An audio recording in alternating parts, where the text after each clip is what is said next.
여러분들, 일본이 선진국에서 탈락할지도 모른다 라는 이야기 혹시 들어보셨나요? 일본이 선진국에서 탈락하는 날이라는 책에서 나온 말인데요, 일본의 엔저 정책으로 인해서 국민과 기업 중에 기업한테만 돈을 몰빵해줘요. 국민들은 점점 가난해지고 기업은 점점 부자가 되는데요, 기업이 장사가 쉬워지니 혁신을 해서 기술력과 경쟁력을 올릴 생각은 안 하고 이 내수에만 집중한다는 이야기죠. 결국 이런 정책은 국민은 가난해져서 망하고 기업한테도 결과적으로 글로벌 경쟁력을 서서 잃게 만드는 마약과도 같은 정책이었던 거예요. 이 정책이 일본을 어떻게 선진국 대열에서 끌어내리는지 함께 한번 알아보겠습니다.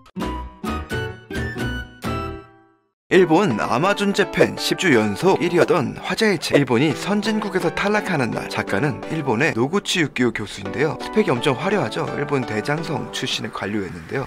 대장성 이야기는 지난 일본 버블경제 2편에서 자세하게 다뤄드렸습니다. 이 작가는 대장성을 그만두고 미국으로 건너가서 예일대에서 경제학 박사를 따고 일본으로 돌아와서 도쿄대 교수, 와세다대, 스탠포드 개건 교수 등을 거친 교수인데요, 1940년대 생으로 일본 경제계 의 원로격이고, 일본은 더 이상 이러면 안 된다 라고 쓴소리를 던진 것입니다. 이 책의 내용은 이렇습니다. 마약 같은 엔저. 20년 연속 일본의 정책은 엔저를 고수해왔는데요, 대표적인 사례가 지난 영상에서 제가 말씀드렸던 아베노믹스였습니다. 이 정책으로 일본 국민들은 점점 가난해지고 기업들은 내수에만 집중하고 갈라파고스화되고 좀비 기업들이 늘어나면서 경쟁력이 안 살아나요. 일본 국민들 삶이 궁핍해진 거는 지난 버블경제 영상에서도 다뤄드렸는데요, 구구절절히 말씀드리면 욕조에 페트병 채우고 냉장고에 커튼 두고 쓰고 참치 4개를 못 먹고 200엔짜리 도시락이 인기인데 거기다 더 빼서 맨밥 도시락이 팔고 심지어 그게 인기고 호랑이 도수가 싼 유사맥주 같은 게 인기여서 일본 전역에 알코올 중독자가 늘어나고 정말 절약이 생활화되어서 어떻게든 아끼는 가난해진 일본인의 삶을 다뤘는데요, 90년대 버블의 절정기 때는 생활 수준이 미국 뺨 싸대기를 때리던 삶을 살았던 일본인들이 지금은 대한민국에도 밀리게 생겼다라고 이 책에 나오는데요, 아베노믹스의 엔저 정책이 국민들에게 갈 목에 돈을 빼앗아서 기업한테 몰빵해준 탓이라고 저자는 이야기합니다. 그런데요, 기업의 경쟁력이라는 게 아베노믹스처럼 돈만 많이 푼다고 되는 게 아니거든요. 애플, 마이크로소프트, 아마존, 구글 등등 지금 세계 글로벌 시장의 탑을 달리는 회사들의 중심에는 테크 기업들이 있죠. 일본도 80년대 최고의 테크 기업들을 보유하고 있었습니다. 전자제품, 자동차, 지금 미중 간의 핫한 이슈인 반도체까지 세계 시장을 꽉 잡고 있었는데요, 그런데 어쩌다가 망하게 된 거냐는 것이 바로 오늘의 주제입니다. 자, 예를 들어 볼게요. 여기 고래 주식회사라는 일본 테크 기업이 있습니다. 80년대 이 회사는 생산성이 계속 늘어납니다. 설령 엔화가 강세로 올라가더라도 생산성 증가를 통해서 매출과 이익이 늘어납니다. 직원들 임금도 늘려줄 수 있고 직원들도 더 뽑을 수 있었고요. 생산성의 종류가 여러 가지가 있지만 여기서 생산성은 총 요소 생산성이라고 하는데요, 복잡한 설명을 빼고 간단하게 이야기하자면 말 그대로 노동, 자본, 원재료, 설비, 에너지 등을 투입했을 때 얼마만큼 투입 대비 얻을 수 있을까를 수치로 나타낸 것인데요, 근데 같은 회사에서 같은 양의 이런 요소들을 투입했을 때 기존보다 더 많은 산출물이 생긴다면 기술이나 경영 같은 영역에서의 발전이 있었다는 이야기고요, 이 같은 발전을 우리는 혁신이라고 부르는 거죠. 즉 80년대 일본 고래 주식회사의 발전에는 혁신이 있었습니다. 이런 생산성 수치가 70년대부터 90년도 초반까지는 상승하던 일본이 버블 이후로부터는 바닥을 치고 마이너스가 됩니다. 특히 인터넷을 중심으로 하는 인터넷 정보 관련 기술에서 많이 뒤처져서 더 떨어집니다. 따라서 일본 고래 주식회사도 마찬가지로 생산성이 떨어져서 적자를 보고 있었겠죠. 근데 여기에 일본 정부는 금리 인하와 엔화의 약세를 추진하게 됩니다. 그러면 이 고래 주식회사는 마법처럼 이익이 나게 됩니다. 어떻게 된 걸까요? 예를 들면 300만원짜리 자동차를 판다고 생각해볼게요. 그럼 여기 들어가는 인건비가 100만엔이라고 치고 부품비가 100만엔, 그리고 환율이 1달러에 100엔이라고 해볼게요. 그러면 이 자동차를 3만 달러에 수출하고 매출 300만엔을 올리고 여기서 인건비와 부품비를 빼고 나면 100만엔이 남습니다. 근데 여기서 엔저를 통해 1달러에 110엔이 된다면 3만 달러에 수출하고 매출 330만엔을 올리는 거죠. 그리고 잃어버린 30년 시기 일본은 물가와 임금이 안 올랐잖아요. 직원한테는 똑같이 100만엔을 주는 거죠. 또 부품은 최악의 경우 전량을 해외에서 사왔다고 하더라도 환율 감안해서 110만엔이면 충분한 거죠. 그러면 기업의 입장에서는 120만엔이 남는 거죠. 아무것도 안 하고 엔저만 나갔는데 기업은 이득이 생긴 겁니다. 반면에 일본인들의 임금이 그대로고 환율이 1달러에 100엔에서 110엔으로 바뀌었다면 일본인들의 실제 구매력은 그 비율만큼 줄어든 거죠. 말 그대로 기업은 이득을 보고 국민들은 그만큼 가난해지는 거죠. 게다가 여기 가만히 앉아서 이득을 본 고래 주식회사는 엔저만 하면 이득이 생기니까 굳이 혁신을 안 합니다. 혁신을 하려면 투자가 필요하고 기존 노동자들도 교육시키고 그래야 되는데 그럴 필요가 없는 거죠. 그냥 혁신 안 하고 세계 기업들하고 경쟁 안 하고 일본이라는 갈라파고스 안에서 1억 2천만 명의 달달한 일본 내수 시장만 파먹고 살아도 충분하니까요. 게다가 조금이라도 돈 빌리기까지 쉬워요. 회사 사정이 안 좋다 하더라도 싸게 조달한 자금으로 메꾸기 쉽습니다. 하지만 20년 이상 달콤한 마약인 엔저에 빠지게 돼서 일본 기업들은 점점 경쟁력을 잃어갑니다. 왜 자꾸 마약에 비교하는 거냐고 그래. 마약이란 말 많이 쓰면 유튜브 노란 딱지 붙는다고 그래. 네, 제가 한 말이 아니라 책에 나와 있는 말입니다. 한번 중독이 되면 더 이상 안 쓰고는 일본 산업, 경제를 이끌어갈 수 없게 되는 거고요. 그래서 버블 경제 이전 70, 80년대에 세계를 완전히 씹어먹던 그 기술력으로 못 돌아가고 있다는 게 주된 평가인데요. 심지어 이전에 잘 나가던 시절에 개발해놨던 기술을 제대로 못 써먹고 있는 경우도 허다합니다. 전세계 시총 1위인 애플을 성공 궤도로 끌어올린 거는 아이폰이라는 데는 이견이 없으실 거예요. 쉽게 인터넷에 접속하고 앱스토어에서 다양한 앱을 다운받을 수 있는데요. 근데요, 이런 스마트폰 앱스토어의 원조가 바로 일본이었습니다. 아이폰이 공개된 게 2007년이죠. 근데 그보다 15년 앞선 1992년 NTT는 세계 최초로 핸드폰에서 인터넷을 사용할 수 있는 아이모드를 출시했습니다. 실제로도 이 아이모드가 스마트폰의 원조라는 평가를 받고 있는데요. 핸드폰에 PC의 기능을 결합한 아이모드는 일본에서 큰 인기를 끌어가지고요. 2006년 1월 가입자 수가 거의 5천만에 가까워서 세계 최대의 무선 인터넷 공급자로 기네스북에 이름을 올렸습니다. 그래서 이걸로 해외 진출을 하려는데 망했습니다. 망한 이유는 NTT가 지나치게 독자성을 고집하고 독단적인 방식을 추구하다가 결국 망하게 되었는데요. 그런데 이 아이모드를 개발한 사람이 나노즈 타케시라는 교수인데요. 이 사람이 일본의 갈라파고스화라는 말을 처음 만들어낸 사람입니다. 결국 본인이 만들어낸 개념의 메시를 본인이 완벽하게 만들어버린 꼴이 되었으니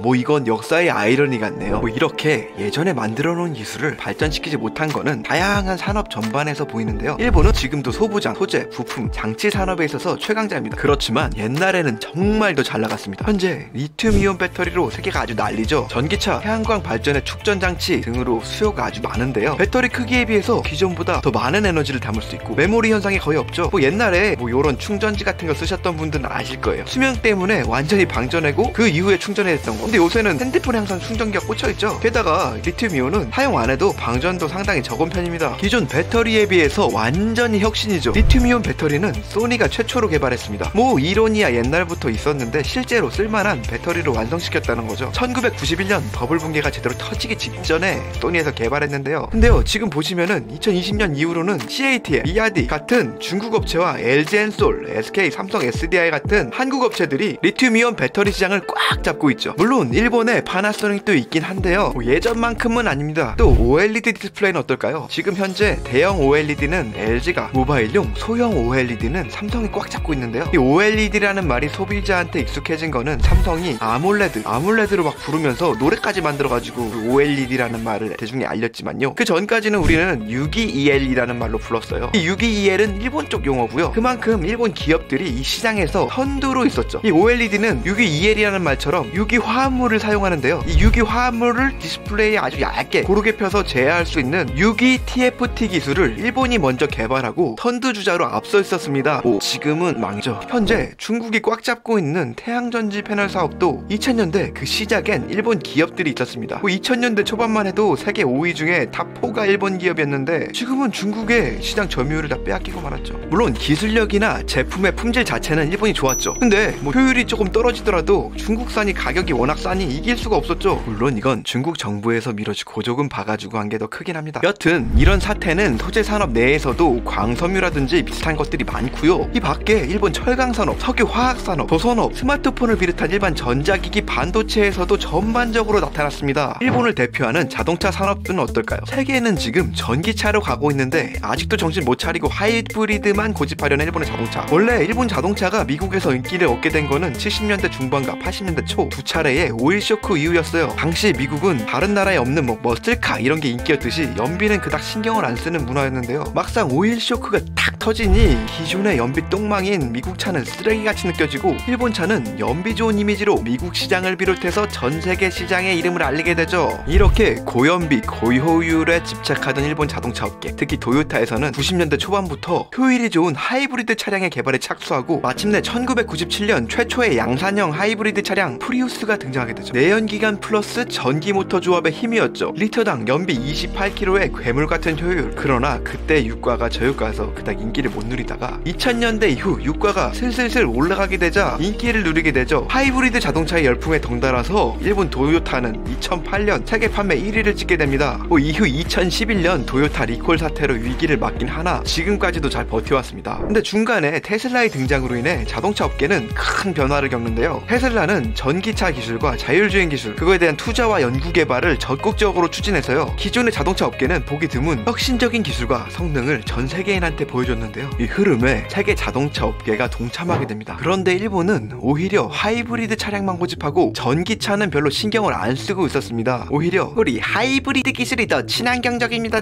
전기차는 제조 과정에서 이산화탄소가 더 많이 배출됩니다. 미래의 기술은 다시 하이브리드로 올 것입니다.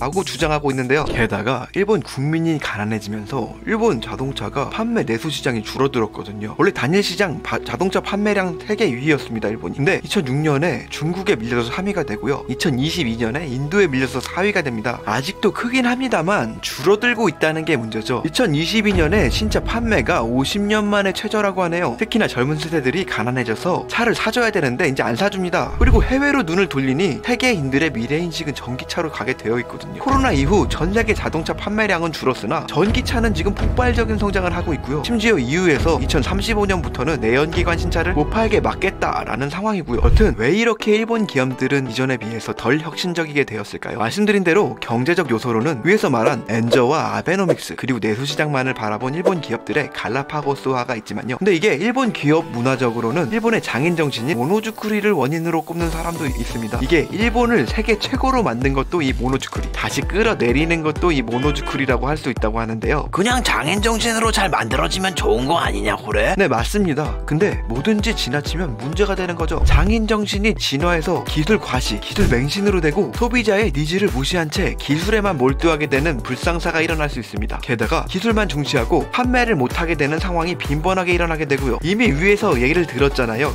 사람들이 테슬라의 고무대에서 막 전기차를 원하는데 하이브리드카 마이웨이, 저에너지 효율은 20-30% 더 좋지만 가격은 2배 비싼 태양전지, 지나친 모노주쿠리의 폐해죠. 또한 비슷하지만 조금 다른 요인으로는 성공 경험의 화석화라는 것도 있습니다. 일본 산업은 굉장히 광범위한 영역에서 세계 최고를 찍었었죠. 그때의 경험을 가지고 자신감을 갖는 건 좋습니다. 다만 내가 최고야, 니들은 또 몰라 하는 생각으로 오만 독선적인 판단을 합니다. 특히 8, 90년대 짱 먹었을 때의 실무 레벨 사람들이 2000년대 이후에 들어서 윗사람이 되어서 아직도 8, 90년도의 마인드로 생각을 합니다. 세계가 세상의 흐름이 바뀌고 있는데 니들이 윗대가리가 되고 고인물이 되고 심지어 화석이 되어서 안 바뀌어요. 그러니까 아직도 팩스를 쓰고 도장을 찍고 아날로그 난리가 나는 겁니다. 아날로그 일본이 된 거죠. 이 아날로그 일본의 주제는 다음에 다루겠습니다. 이렇듯 잃어버린 30년, 엔저 정책의 20년, 아베노믹스의 10년 동안 일본 기업들은 혁신과 경쟁을 잃고 점차 쇠퇴해 갔는데요. 이것이 대표적으로 나타나는 게 전자산업과 반도체입니다만 오늘 다루지 못했고요. 아쉽게도 시간상 다음 시간에 이야기해야 할 것 같습니다. 오늘은 일본이 선진국에서도 탈락할 수 있다라는 이야기를 다뤘는데요. 특히 더 이상 혁신을 하지 못하는 일본 기업의 몰락에 대해서 다뤘습니다. 이야기가 마음에 드셨다면 구독과 좋아요, 마음에 들지 않으셨다면 다음번엔 더욱더 좋은 이야기로 찾아뵙겠습니다.